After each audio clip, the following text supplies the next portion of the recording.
বন্ধুরা স্বাগতম প্রিয় channel this is Usman 2A। একটা ছোট কালো দানা কালো জিরা যাকে বলা হয় সব রোগের মহৌষধ। আজকের ভিডিওতে আমি তোমাদের বলবো কোন রোগে কালো জিরা কাজ করে এবং প্রতিটি সমস্যার জন্য কিভাবে খাবে। চলো শুরু করা যাক। 1. রোগ প্রতিরোধ ক্ষমতা ইমিউনিটি বাড়ায়।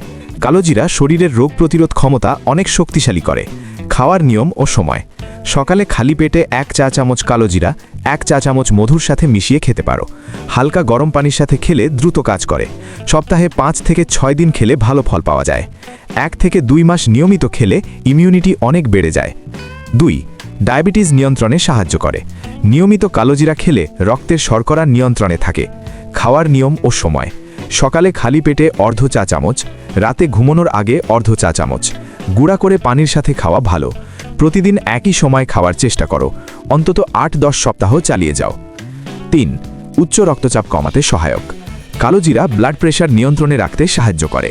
খাওয়ার নিয়ম ও সময়: সকালে খালি পেটে খাও 1 চা চামচ কালোজিরা প্লাস 1 চা চামচ মধু।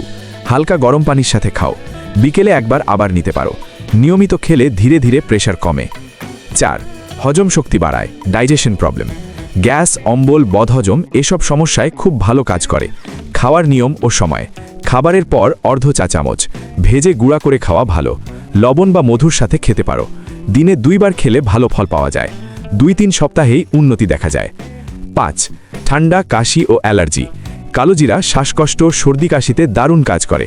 খাওয়ার নিয়ম ও সময়: সকালে 1 চা চামচ মধুর সাথে, রাতে ঘুমানোর আগে আবার খাও। কালোজিরার তেল বুকে মালিশ করতে পারো। গরম পানির ভাপের সাথে ব্যবহার করা যায়। 5 থেকে 7 দিনে ভালো উন্নতি দেখা যায়। 6. চুল ও ত্বকের যত্নে। চুল পড়া কমায় এবং ত্বক উজ্জ্বল করে। ব্যবহার করার নিয়ম: কালোজিরার তেল চুলে লাগাও। সপ্তাহে 2-3 বার ব্যবহার করো। 30 মিনিট রেখে ধুয়ে ফেলো। ত্বকে হালকা করে ম্যাসাজ করতে পারো। নিয়মিত ব্যবহার করলে চুল ঘন হয়। সতর্কতা: অতিরিক্ত খাওয়া যাবে না। গর্ভবতী মহিলারা ডাক্তারের পরামর্শ নিন। ছোট বাচ্চাদের কম পরিমাণে দিতে হবে। বন্ধুরা, ভিডিওটি যদি তোমাদের উপকারে আসে লাইক দাও, শেয়ার করো আর দিস ইজ উসমান 2 চ্যানেলটি সাবস্ক্রাইব করতে ভুলবে না। আল্লাহ হাফেজ। আবার দেখা হবে নতুন ভিডিওতে।